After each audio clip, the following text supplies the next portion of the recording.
No, I don't want any clothes. I don't want anything. I want to get out of here. Judy, do this for me.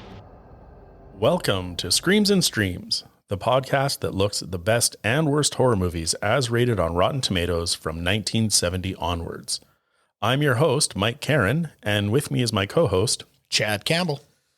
Be sure to check us out on Instagram. Our handle is @ScreamStreamPod. And also check out our website at screamsandstreams.com for more information about all the films we are looking at. Just a warning, if you don't like spoilers, we recommend that you stop listening now, check out the film, and then rejoin us for our discussion. Today, we are looking at Alfred Hitchcock's 1958 film Vertigo. It scored 92% on Rotten Tomatoes. Let's get into it. Chad, do you want to explain why we're doing the film today and give us our plot summary? Yeah, so we were asked to do Psycho as a subject for one of our podcasts. So we decided that we do a whole kind of Hitchcock. We like to do two movies when we're doing anything, really. It's the worst of the best and the worst. This one we're kind of hitting two of his better films. We have done Psycho and now we're doing Vertigo. And this one basically breaks down like this if you've never seen the film. A former San Francisco police detective juggles wrestling with his personal demons and becoming obsessed with a hauntingly beautiful woman he has been hired to trail, who may be deeply disturbed. Leaves a lot out. It does. I don't know if that really adequately summarizes the film. I would say no, but the other ones are quite long. Yes. All right, thank you. We're now going to get into our first impressions. Chad, why don't you go first? Okay, so this is the first time that I have seen this film. So this is genuinely my first impression. I loved the angles used. I loved the colors in the sets, the greens and the reds. Yeah.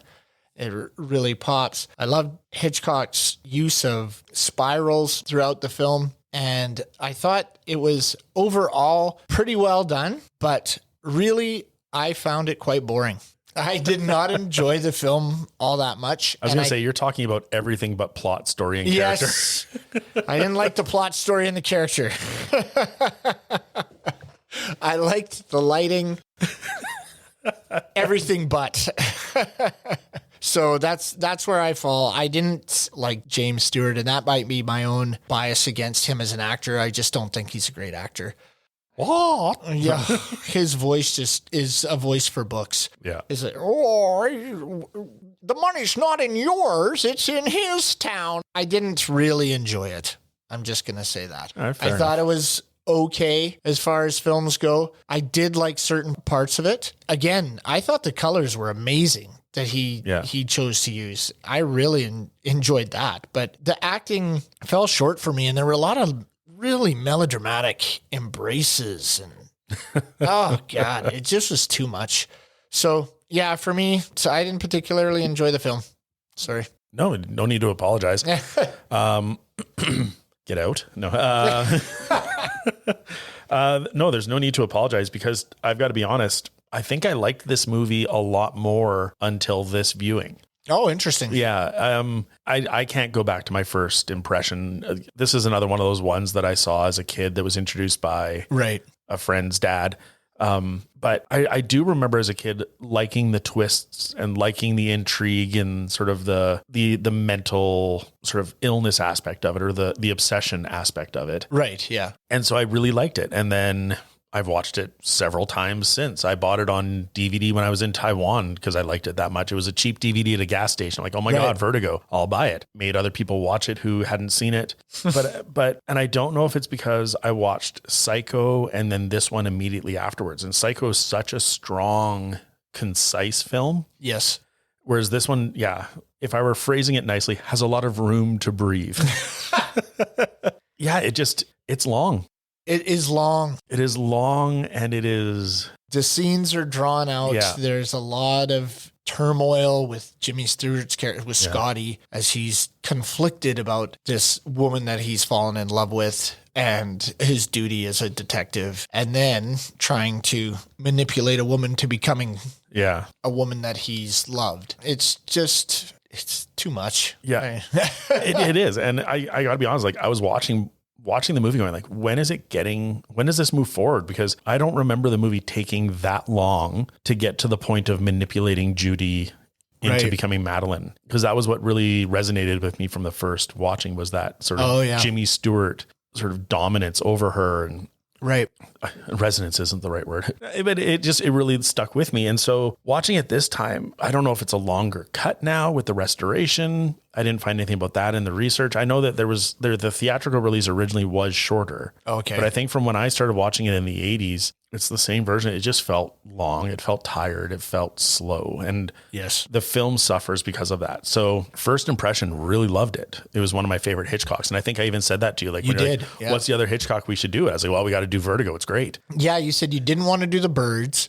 Yeah. You said, but I love Vertigo. And I said, oh, I've never seen Vertigo. Yeah. So let's do that one. Yeah. And yeah, I watched it and was just, oh, geez. Oh, I know. And I was watching it going like, Chad is going to hate me.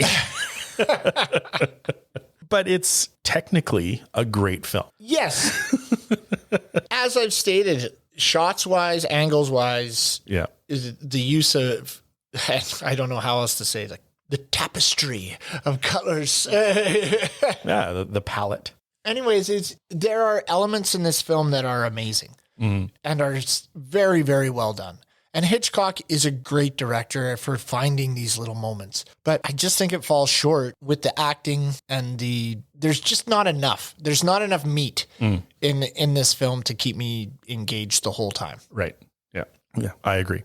Okay, we are going to move into our category. We're now going to move into the category, the Tropes Hall of Shame. I don't know how to transition. We need to get segues. Yeah. Well, I don't know how getting around on two wheels is going to help. That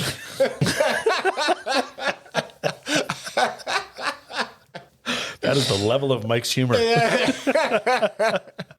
We're now going to move into our Tropes Hall of Shame. And I'm going to kick us off with this one. My first trope is the His Gal Friday, right? You have Jimmy Stewart and his friend Midge. He's always going to her apartment and like talking to her and asking advice. And she's the one that's supporting him and telling him, oh, you'll be fine and all that stuff. Yeah. And clearly has a thing for him that he's oblivious to. Mm-hmm.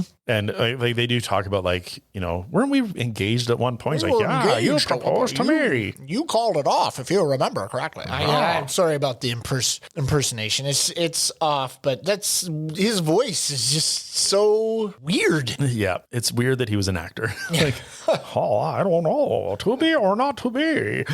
Couldn't imagine him in a Shakespearean role. It'd just be laughably bad. Yeah, absolutely. So that's my first trope. My next trope is the it's not a dream, it's a fugue state. Oh, yeah. Yeah, where just he thinks, is it real? Is it not real? Is it imagined or not? What are some of your tropes? Mine are the detective falls in love with the subject of his investigation. Right. And friend hires a detective to follow his wife. So those first two things that really are the full movie, I found have been already done to death. And maybe not so much when Vertigo came out, but I was just, okay, his friend reaches out to call him to follow his wife. Now, if it was strictly to find out if she was cheating on him, then oh my God. But because it was about he thought she was possessed, or he said he thought she was possessed. Yeah. Then it kind of gets a bit more of a pass. But those two things were have just been done to death. Yeah, for sure. And my last two, just waking from a nightmare. I know they need to convey, and this is sort of an issue I've had with like multiple films. They need to convey shock or like the alarm of waking up from a disturbing dream. Right. It's always that like shoot straight up in bed. Oh, that was so dumb. That was so poorly done. Like I've had tons of nightmares, tons of weird dreams. Yeah. I've never started awake and sat up. No. Yeah. I've been like, what the heck? I wake up and look around but not like that. Yeah. And then my other one is like the last kiss before dying. And Jimmy Stewart, unfortunately, the poor guy kisses two women for the last time. Yeah. The kisses were terrible too. I have that in later categories. Yeah. So I didn't want to step on it yet. Yeah. But yeah, he has his last kiss with two different women. Well, yeah, sort of, but sort of, yeah.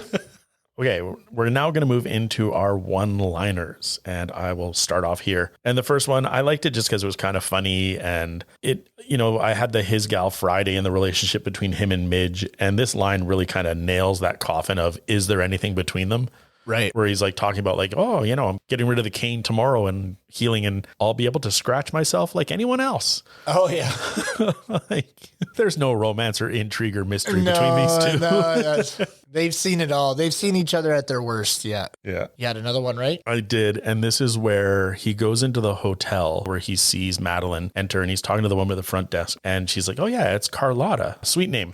Foreign, but a sweet girl. And I was just what like, the heck? Yeah, like it just felt so weird and unnecessary to like slight racism. Yeah.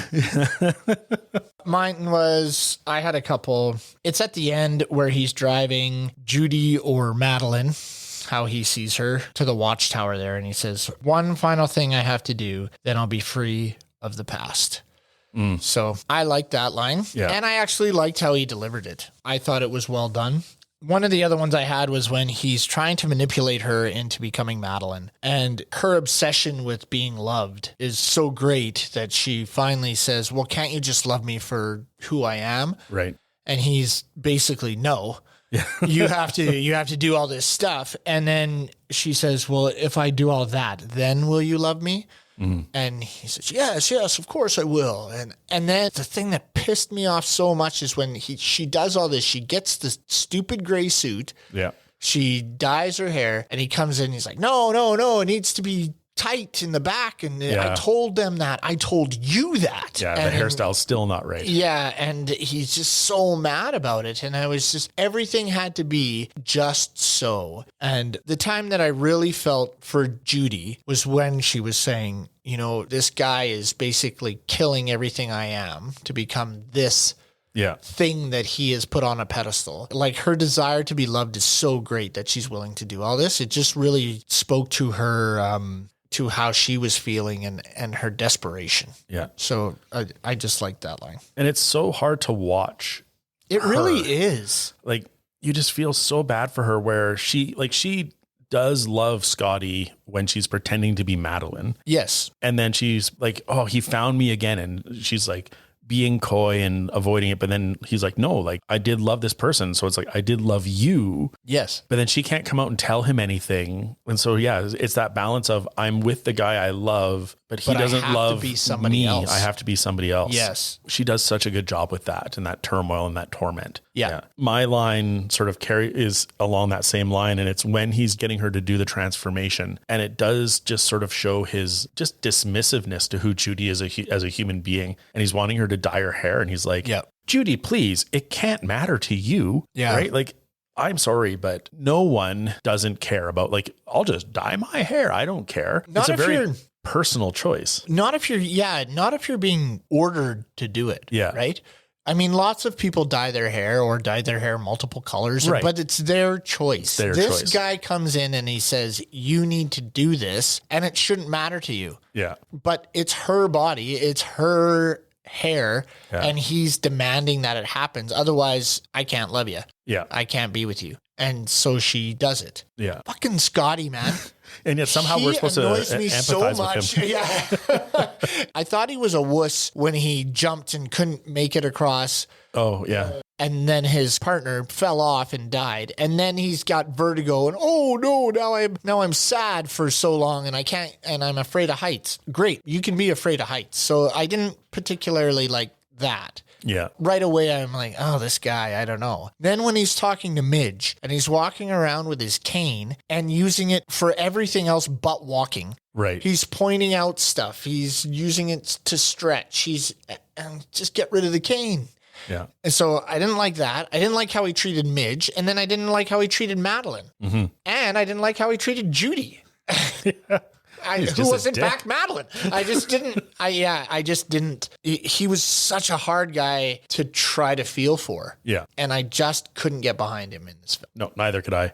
And I'm gonna move to a line. I was gonna not save this one, but I was gonna do this one a bit later because it's a bit heavier. But it goes along with this sort of image of Jimmy Stewart that we're painting in our comments, and it's talking about what happened to Carlotta and sort of how Madeline is a descendant of that. It's the guy in the bookstore talking about this, and he's like, a man could do that in those days. They had the power and the freedom, and he's talking about like throwing away the mother and keeping the baby. Right. So there is this weird undercurrent of misogyny and like mistreatment of women, which I don't know what the message of this is. I don't think Hitchcock's trying to say like that is what it should be, but you've then got this leading man that you've just talked about is manipulating and controlling women. And yet we're still supposed to empathize and care for him. Yeah. Like I guess maybe one of the reasons that I found a flaw to this film was really if you can't empathize or connect with the main character, it's really hard to cheer for them, right? You just kind of, okay. And this guy was really hard to cheer for. I just could not get behind how he was behaving. And the fact, first of all, he's trailing this woman for his friend. So being under this person's employ, he starts to fall in love with his wife, which is kind of creepy to begin with. And so, it's really hard to love a film when you hate the guy. For sure. Do you have any other lines? I don't. I just ranted about Jimmy Stewart for 5 minutes, but I don't have any other lines that really stood out to me. I have one more line, and again, it speaks to the tragedy that is Judy's existence. And it's when Scotty first follows Judy to her apartment and goes up the stairs, knocks on the door. Oh, yeah. Which this is where something's off, where this woman like opens the door and has this conversation and like lets the guy come in. Yeah. But he says like, "Oh, you're very understanding." And she says, "I'm very understanding. I've been understanding since I was 17." Right. And it's, there's a darkness to that line. Yeah. There's a history with Judy that's just upsetting.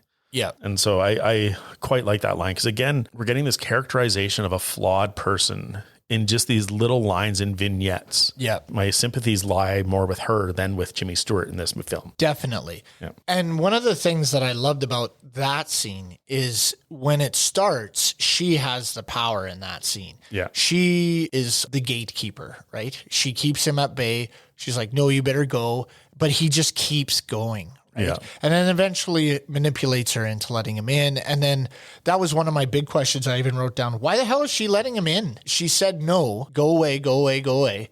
And then, okay. Because she loves him. I know. I know. She shouldn't, but she does. Okay, we're now going to move into what doesn't hold up.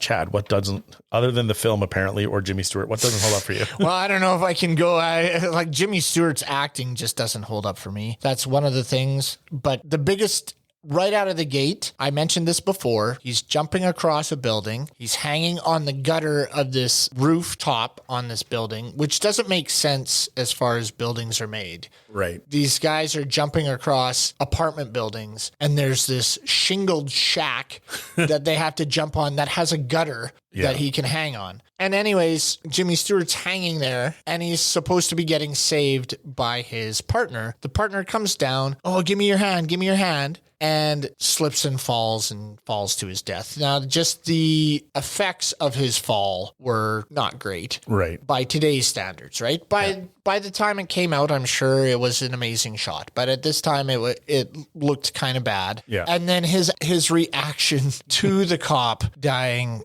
was just poorly done. It's a weak entrance to a film. Exactly. Yeah. And that's the starting point. Yeah. So I remember thinking right after that shot, it's like, Mike loved this film. This shot sucks. Well, and I had this, but I crossed it out, but I'm going to bring it back into my doesn't hold up. And I had the rooftop chase as well. And in HD, it doesn't hold up. No. And I think this is, so I'm going to justify this film. No. But this is my first watch of this in a full HD restoration. It's, okay. I think the last time I watched it was the gas station DVD in Taiwan, which weren't great quality. No. And still on an old CRT TV. Doesn't save the movie. No, but maybe you got to watch it in that quality. Yeah. Cause it does. You can pick apart that opening so easily in HD. Yeah. Do you have another doesn't hold up? Judy's eyebrows. What? As much as I love Judy, those things were, I have them in most gratuitous as well. They are just unsettling. Makes me think of that Seinfeld episode. It's like women die for those eyebrows. Yeah. They go and they pluck and they shave and they wax and then they color it in to have those eyebrows.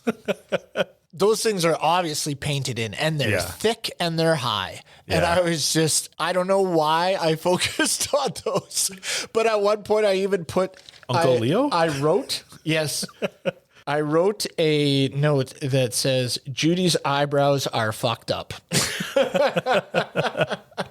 Yeah, they're definitely dominant.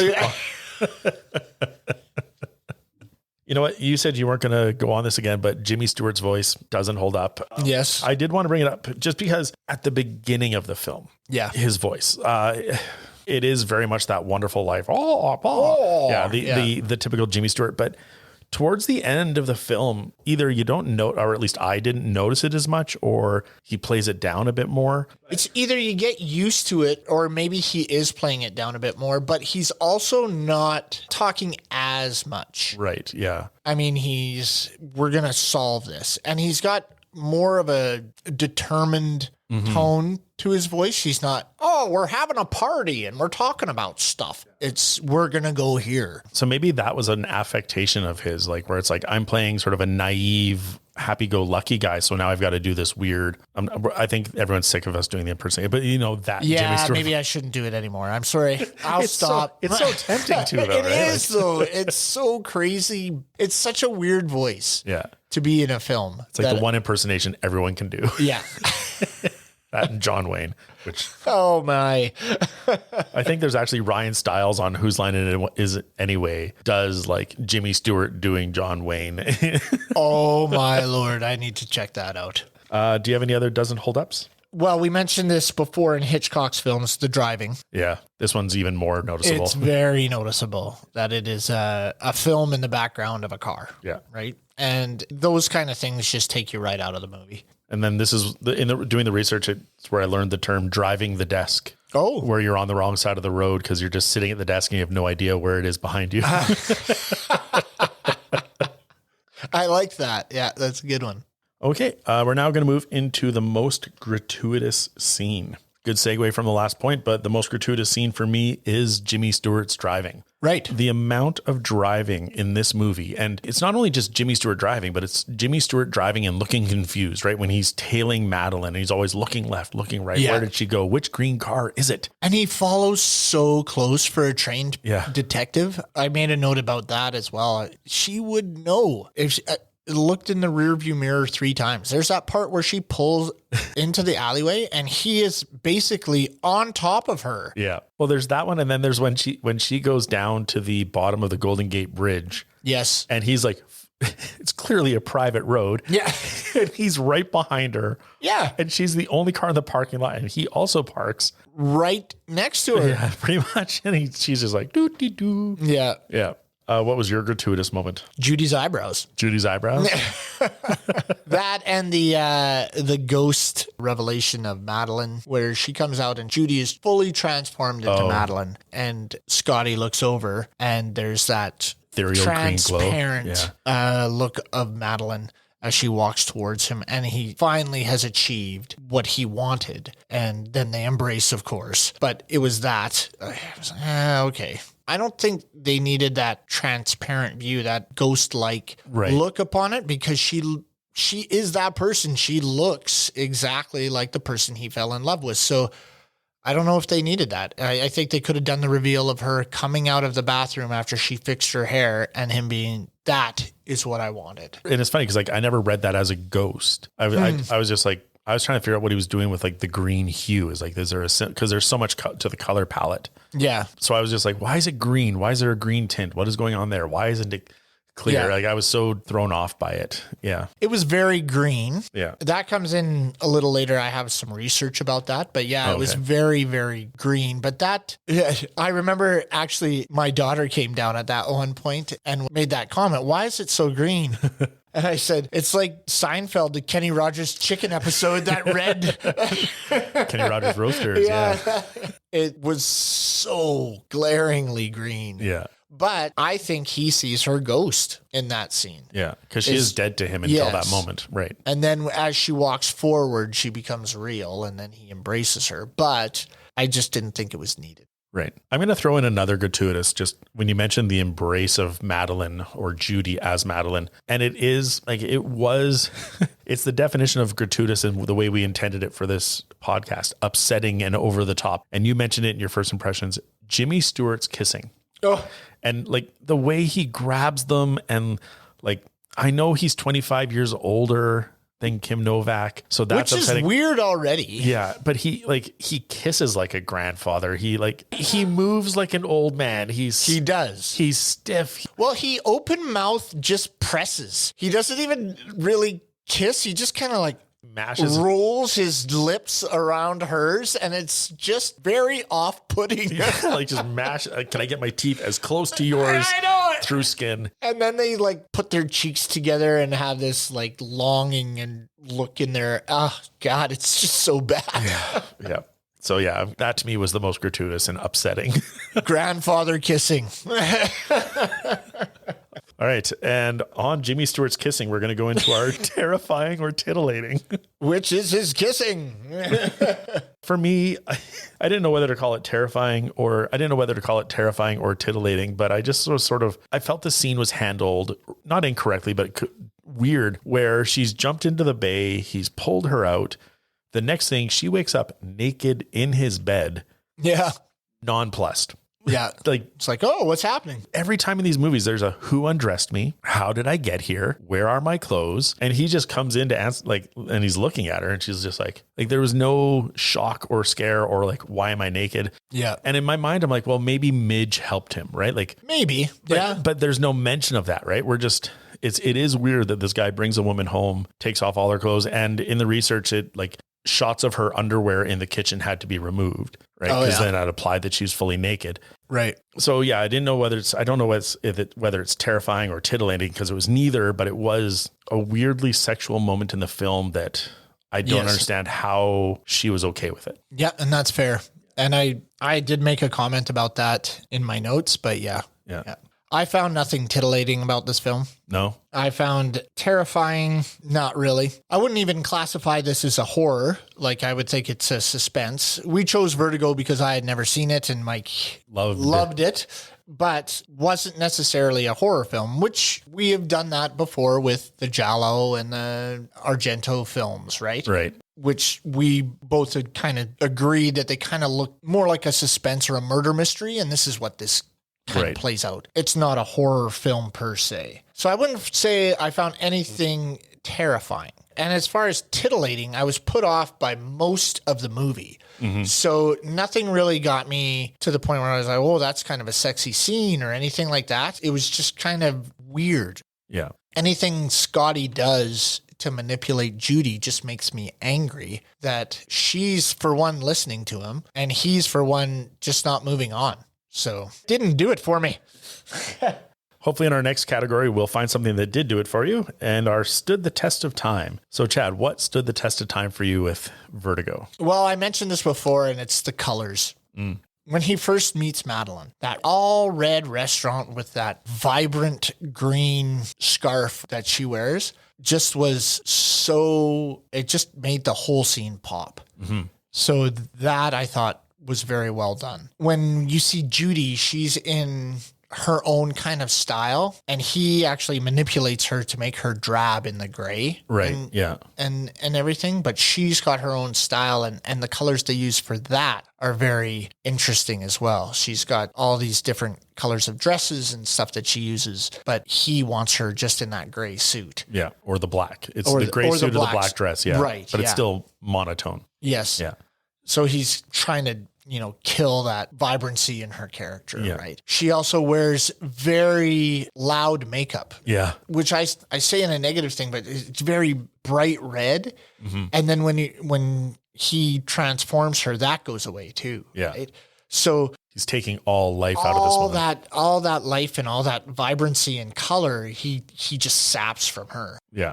But the colors they use in the film are just so well done that I just really enjoyed that. I also enjoyed the angles, the shots. Throw that in there. And the edits. The way they turn the camera on and off. There's that Friends where they're like, where they watch Joey at a play and he says, oh, that was horrible. Well, what do you got? He's like, well, I got lighting. He's like, you got lighting last time. I'm going to take set design.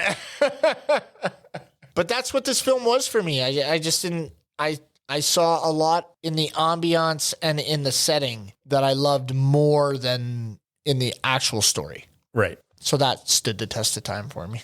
I'm just going to take a second. I think the story is a good idea. Like the concept is good. The manipulation and the sort of double identity and right is great. It's kind of like the Martin. Great in premise, bad in execution. Right. Yeah. I think this was great in premise, flawed in execution. Right. That makes sense. Yep. For me, stood the test of time, the city of San Francisco. Oh, yeah. It's a great movie city. It is, yeah. And used a lot. Yeah, used a lot, but also it just looks great. Like the shot of Coit Tower from his apartment. Yeah. Which apparently is still an apartment and still has that view. Really? Like how great would that be to live on that corner? It's amazing. How expensive would that be? Yeah. To live in that corner. Yeah.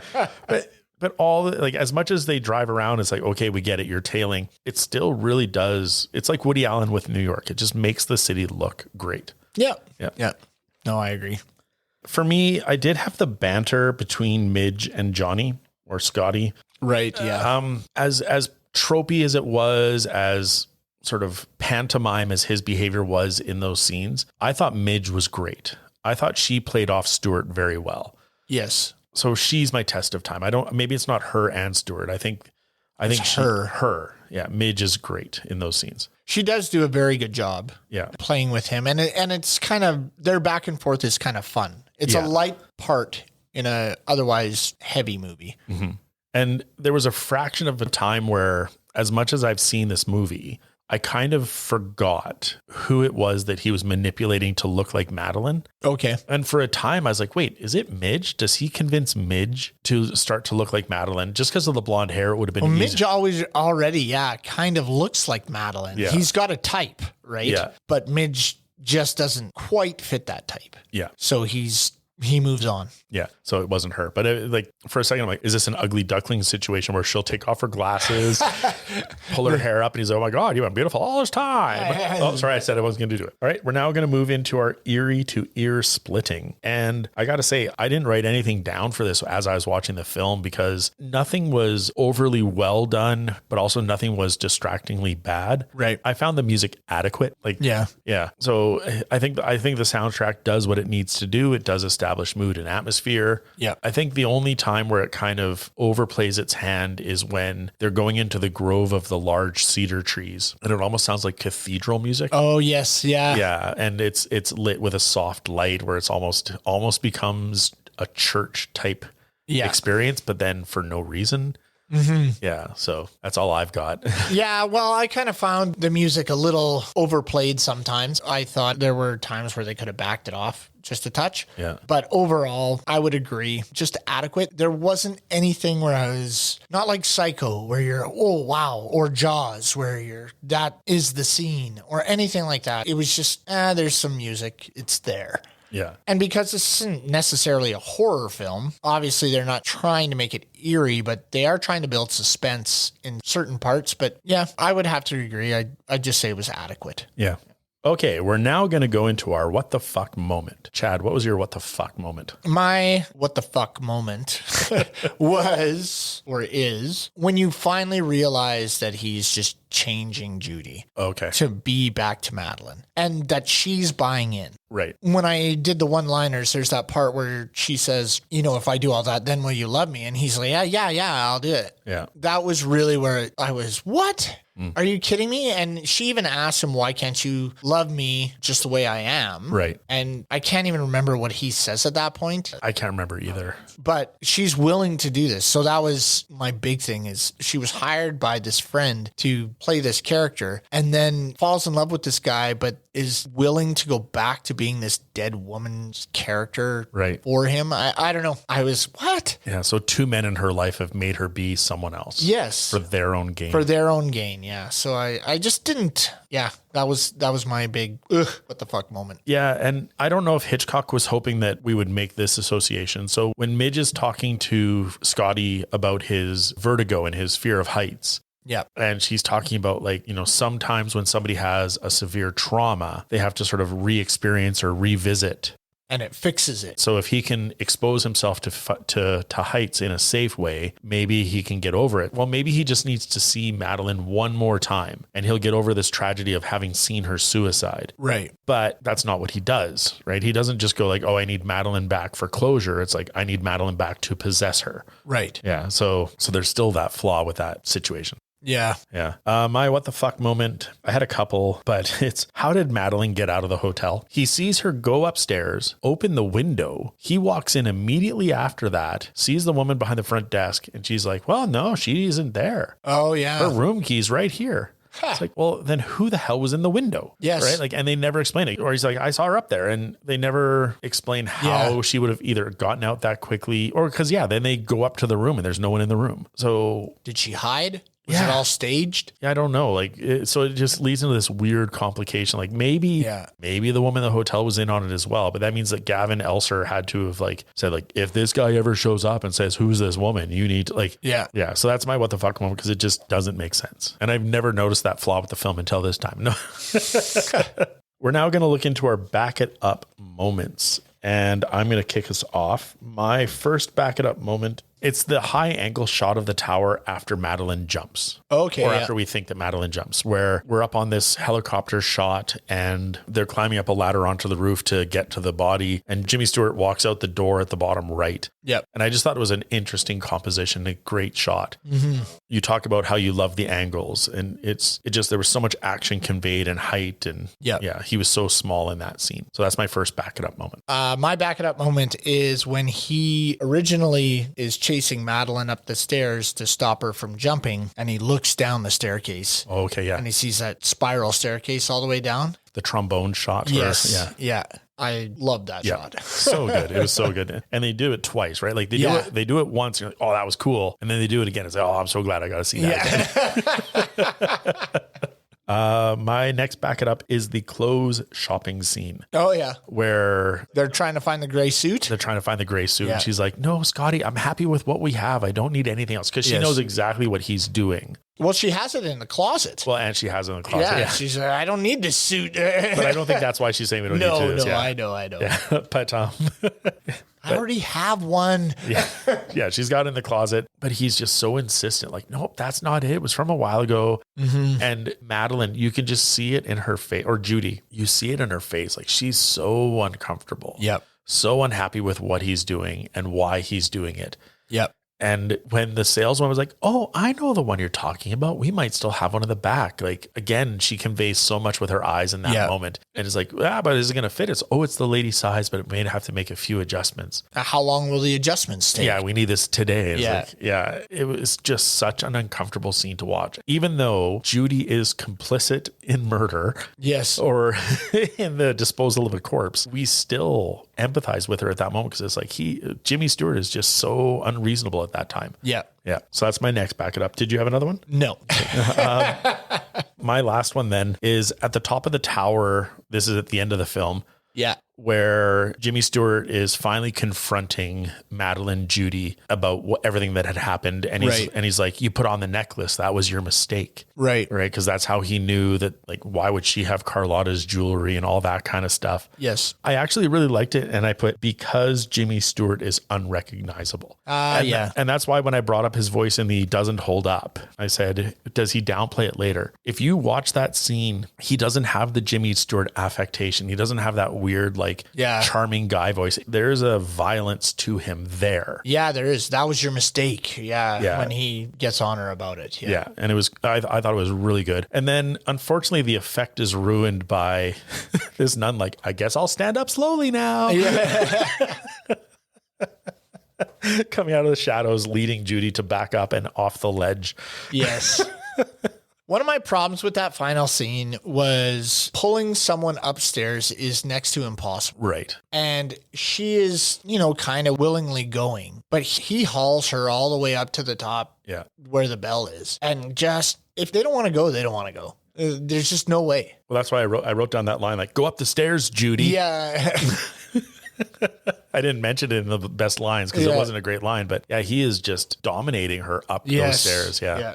She just has to say no and sit down. And what's he going to do? Well, and you're on these stairs. So at that point, he hasn't been cured of his agoraphobia, right? Yeah. So he's hauling her up. And if anybody's struggling and you just have a small railing and you're looking down over there, I mean, I don't care who you are, you're going to get kind of spooked. Yeah. And if you have agoraphobia, you're definitely not doing that. Yeah. He couldn't stand on a footstool and look out a window. No. So yeah, it just didn't make sense. Which was another great shot, I thought. The window when he's on the footstool and he looks out. That was really good. Yeah. One of the shots we forgot about to mention. Yeah. It was, I remember thinking it was kind of stupid because you're going to stand on a step ladder. That's not going to get to the height you need. And obviously he's affected by not a great amount of height. Yeah. Right. But yeah, it was a really cool shot.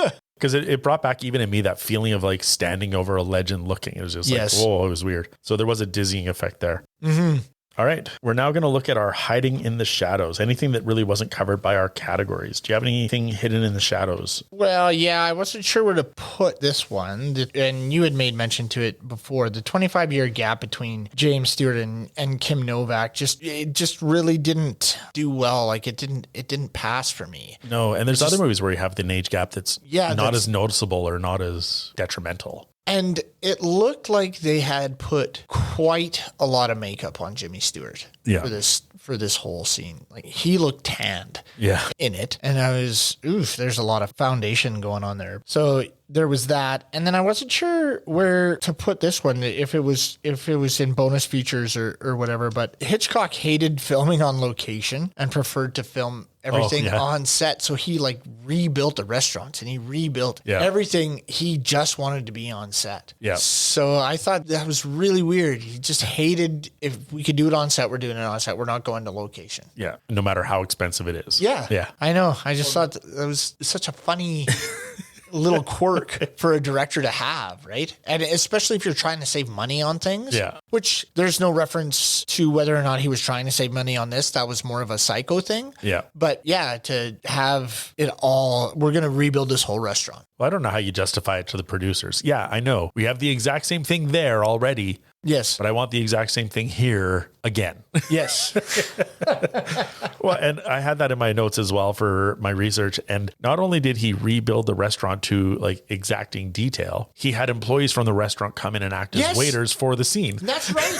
Yes, I saw and that. And patrons from the restaurant as extras. To be in it just seemed ridiculous. I'm guessing it's about lighting because it must be, because you can control everything, but you'd be able to control it there because basically you buy out the restaurant, right? And you'd be able to control it. It's not like you're filming it as they're having an everyday thing. You shut down that restaurant and make it your home for a little while, right? But I guess with a soundstage, it's open above. So then you can bring lighting in from above. That's true. Yeah. That's the only reason I could think that Hitchcock could justify it. Well, and Hitchcock's lighting is it's paramount to the film. Right? Yeah. He really emphasizes a lot in lighting, where I don't think a lot of directors necessarily do. I mean, lighting is important in anything, right? Yeah. But he really hits home. We talked about the green and we talked about the red with the green juxtaposition. And we talked about the, even when Midge leaves, is it Scotty's apartment where Midge leaves and the hallway's just totally gray and drab? No, that might be her apartment because his door is right to outside. Yeah. But her apartment is all yellow. Right. It's just really bright, this bright yellow. So anyways, the way he uses color is very fascinating. So maybe you're right. He needs certain lighting, the exact kind of lighting. But yeah, I just thought that was interesting that he just, it reminded me of The Room where Tommy Wiseau, they say, okay, we can film it right here. There's a brick wall right here. He's like, no, this is Hollywood movie. You make it here. You make it. They build a rooftop with a brick wall in a parking lot. Just for that scene. I just had a couple of questions, which were like, how did Judy end up with Carlotta's jewelry? Yes, I was wondering that as well. Did Elser basically just say like, oh, you can keep it. She doesn't need it. So just keep it. Like even the dress, like all of that was Madeline's, Yeah. quote unquote. So maybe it's just like, you can all keep it because my wife's dad doesn't need it. Yep. My wife's dad doesn't need it. You take it. Yeah. And then the other one and I thought this, again, haven't seen this movie for a while. So there's certain things I was predicting or hoping or like, oh my gosh, is it going to be? But when he's in her apartment and she's changing in the bedroom and he's just sort of walking and looking around, I thought like, is he going to find her confession note? Right. Well, she rips it out. Oh, but then he could have picked it out and put it together. Yeah. So it's just like, is that what's going to happen? And so there's that tension of, will she be discovered? Right. But then she's like, oh, can you put this necklace on? I'm like, oh, well, that's how she's discovered anyway. Yeah. All right, we're now going to move into our bonus features. So for research, we've talked about this a lot. The trombone shot or the contra zoom was invented in this film by the cameraman and with Hitchcock as well. Because apparently Hitchcock, it was a shot that he was hoping to do years before, but technology quite hadn't gotten up to that point. Right. So, but still, like we see that in so many other films. Like we talked about it in the Jaws with Brody on the beach. Yeah. So it's in everything now. It apparently cost $19,000. And it was in such a short amount of the movie. Yeah. But it cost them $19,000 to invent that shot. Well, and I was like, how does it cost $19,000? So they just keep dropping cameras. But I was reading, they built miniatures of the stairwell and had them on their side. So then the camera could shoot down and then they could keep manipulating it to get to the effect that they wanted. So that's part of the cost there. But yeah, $19,000 to get that shot. Interesting. This I found very interesting is in 2012, a team of critics got together and officially dethroned Citizen Kane as the greatest film of all time and named Vertigo the greatest film of all time, which I thought was crazy. Because Citizen Kane is not a great film either. No. I've tried to watch Citizen Kane. I like to think of myself somewhat as a film buff. I've tried to watch Citizen Kane 3 times and have fallen asleep every single time. It is just such a boring film and long film. I understand with shots and angles and as far as setup and setting and how your camera works, very well done, innovative, cutting edge, trailblazer, blah, blah, blah. But Vertigo beats it, apparently. I have seen that film 7 or 8 times. Yeah. Every film course in university that I took made us watch Citizen Kane. And so I would watch it and I would inevitably fall asleep in the classroom. Yeah. Every single time. So I was like, oh my God, now I got to go to the media resource, get it. And I would watch it in this room in the basement of the university library on like 8mm or whatever it was, like reel to reel. Mm-hmm. And inevitably I'd fall asleep again. So I'd be like, okay, can you restart it? I'm sorry. And they're like, well, you only have the room booked for so long. I'm like, well, is there anyone after me? Can I book it longer? I'll keep watching. So I'd watch it. And so I was talking to somebody about it because they were talking about like, oh, Citizen Kane, it's great. It's amazing. I'm like, yeah, but I just can't stay awake. It's like the insomniac cure. Yeah. And they were saying it's all about depth of focus in it. Okay. Everything's in focus. Yep. And so they said it's an exhausting watch because most films use a shallow depth of focus to tell you, look here, now look here. Yeah. Whereas Citizen Kane doesn't do that. So your eyes subconsciously are actually reading the whole film the whole time. I'm like, well, that's not good filmmaking either. If you're unintentionally putting your audience to sleep. Sorry, that's a bit of a sidebar there. Yeah. But still, that's pretty interesting. Yeah, I had no idea. I didn't even look into that really. Yeah. But it could be a reason why I never made it through the film. Yeah. I did like the fact, like, this is kind of interesting, like 1958. This is the first movie to feature computer graphics in the opening credits. As well, yeah. How big was the computer that came up with those spirals? Oh, man, like 2 rooms full. Yeah. I went in and looked into kind of the symbolism and the meaning of this film because I was like, just kind of wondering what his thought process was.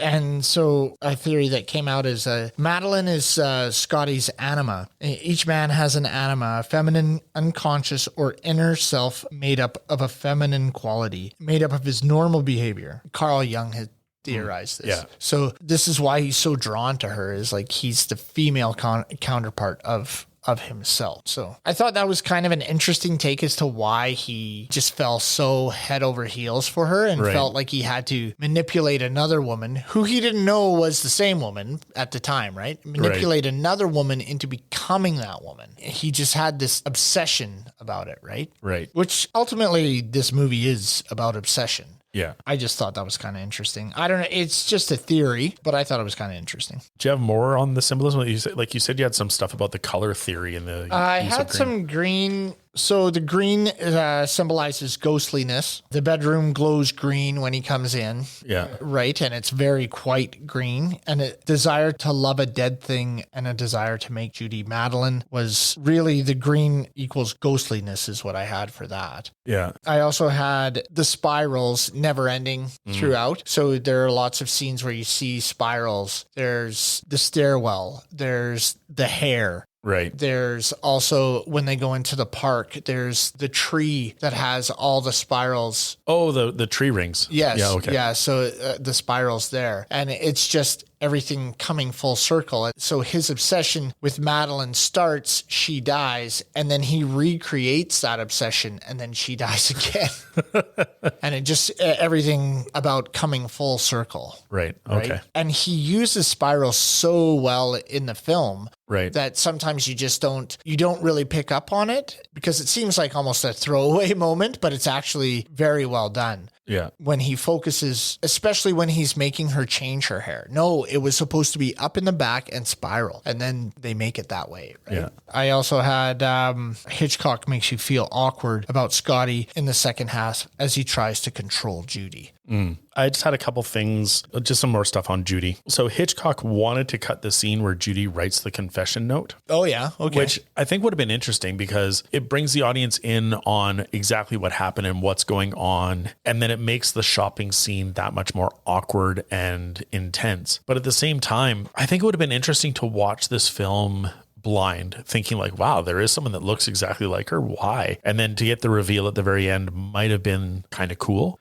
But at the same time, knowing the deception, knowing that this is Madeline / Judy really brings power to a lot of the scenes and the interactions between Stewart and Novak going forward. So I'm torn on that one, like what I would have preferred. Right. And the other one is just, again, it's a comparison to the book. And in the book, Scotty strangles Judy for her deception. Like he's so upset for what she did. He's the one that kills her. It's not a nun that accidentally gets Judy to back away. Right. Yeah. And again, I think that would have been a better ending. I think so because he's so mad at her at the end. Yeah. And he's talking like you shouldn't use other people's jewelry to, I can't remember the quote. I can't remember either. He knows he's been deceived. Yeah. And he flies off the handle. Although that would be different from any other part we've seen in this film, right? Right. Because Scotty doesn't really fly off the handle any time or have a temper. Right. So we needed to see a little bit more of an unhinged character if that's the route they wanted to go, which I agree would have been way cooler than doing the same, Right, yeah. But also would have not done the full circle spiral thing that Hitchcock was trying to go True. Yeah. towards. It allows for more empathy or like, Exactly. because the audiences would then hate Scotty, right? Whereas we leave the theater feeling terrible for the guy because he's let 3 people fall to their death under his. Yeah. Been deceived. At the trial, I did feel sorry for Scotty. Yeah, that judge is a dick. Oh, so nasty. He is a jerk and really calls Scotty to task on that. Yeah. Also, I did have a note about Midge and Scotty's characters, that Scotty sees Midge as more of a motherly figure. Yes. Yeah. Than a lover, right? Which is probably why it didn't work out. Yeah. And as we said, they always have this banter back and forth, and she's always supporting him and always trying to, make sure he's okay. But as much as she loves him, she knows she can't get that same kind of love from Scotty. Right. Because he sees her as just someone to support him and not someone to love him. Yeah. It's like every 1980s romantic comedy where there's like the buddy female friend. Yes. Yeah. Yeah. If only he'd see me for who I am. Yeah. One thing that was interesting is the Production Code Administration. That's what, the MPAA before the MPAA became the MPAA. The Production Code Administration said that Hitchcock has to show Elster being punished because, like, he did kill a woman and throw a corpse off a ledge. Yes. And so the standards were back then, like you then had to show them being punished. So Hitchcock did shoot an ending where Midge is in the apartment listening to the radio, and there's a narrative about how he's been tracked down for the murder of his wife and imprisoned. And then caught, but Hitchcock refused to put it in his film. And I think good, because I love the way this movie ended. I did write the note, like, what an ending. Yeah. Right? That cliffhanger of like, holy shit, now what? So good. And I think it would have just deflated all of that to then be like, and here's some radio talking about. Well, it would have been tacked on, right? It would have been so see-through because, we just need to finalize this. So we're not even going to film the scene. We're just going to show, that he does get caught. Yeah. No, I think was a solid choice to not do that. Anything else? I got a couple more. The other Hitchcock film we're talking about is Psycho, which is Hitchcock's most financially successful film. This one was critically kind of 50-50 mixed, right. But the budget for this one was $2.5 million. Ooh. And only made $7.8 million worldwide. Oh, so kind of a bomb. A bit of a bomb for Hitchcock, yeah. The other thing, I didn't write this down, but it did come up quite a bit. Hitchcock felt that he'd miscast Stewart, and he did admit that was the wrong casting to go with because of age and a few other things. So there's that. And I like this. There's an interview between Hitchcock and Truffaut, and you can find parts of it on YouTube. But there's a part where Hitchcock describes, says to Truffaut to describe this film, to put it plainly, a man wants to go to bed with a woman who is dead. Yeah, and I have heard that, and there's like this necrophilia kind of aspect to it, right? Yeah. Which is creepy. Yeah. I guess you go into terrifying there. It made me like just sort of lump Hitchcock in with David Lynch, where it's just like these weird sexualization of women by men that are troubled or twisted. Do you have any other bonus features? Oh, just to double up on the green. So I had said ghostliness. On the stage, green represents ghosts. Madeline is a ghost and is often seen in green. So is the car, dresses, stones, etc. This turns out to be an illusion, though. The green haze that surrounds the resurrected Madeline supports the reading of the sequence as a fantasy. So this is all Stewart's fantasy. Yes. Which really, that's what it is. Like, it really is. Yeah. He's making a woman become someone else, like role playing or whatever, right? Right. Except to a weird, to the nth degree. This person is dead, and you're essentially wanting to be with that person still, right? So again, Norman Bates. Yeah. Okay, we now go to our watchability scale, and I'm going to place it first. And I'm kind of torn between a 6 and a 7. I know I sold this to you as like, I love this film. It's a great film. Right. And there's a lot of issues with it. And there's a lot of things that I sort of brought to task as we talked about it, but it still is a well-made movie. It's still very well done. Great on the premise. I think it's a 6. I think it's still worth a watch. It's still worth going out to see it. It's definitely something that should be part of your sort of film conversation or canon. But I don't think it's not representative of Hitchcock's best. It's not representative of great story. So I'll pop it at a 6. Yeah, I agree. I pop it at a 6 as well. I thought the same thing. As much as I dislike Jimmy Stewart's acting in this, and as much as I critiqued it, there are moments in this film that are really worth checking out. And I don't think, just as you said, I really don't think you can ignore this film in your film library. Like you need to watch this just to see, how certain things are done and shot. And I'll tell you again, the use of color in the film is just so vibrant and breathtaking that for that alone, it gets a 5, and then everything else gives it that extra 1. So I'll give it a 6. I'm good at a 6. All right. Well, thank you very much for listening to us. Remember to follow us on Instagram. We are at ScreamStreamPod. Stop by our website, screamsandstreams.com, where we have information about our episodes, descriptions of our categories, links to our research, our watchability scale where we rank all the films we're looking at, and a page where you can recommend movies you want us to discuss. And please rate, comment on, and subscribe to our show on any of the platforms where you get your podcasts. Until next time, this has been Mike and Chad. Scare you later.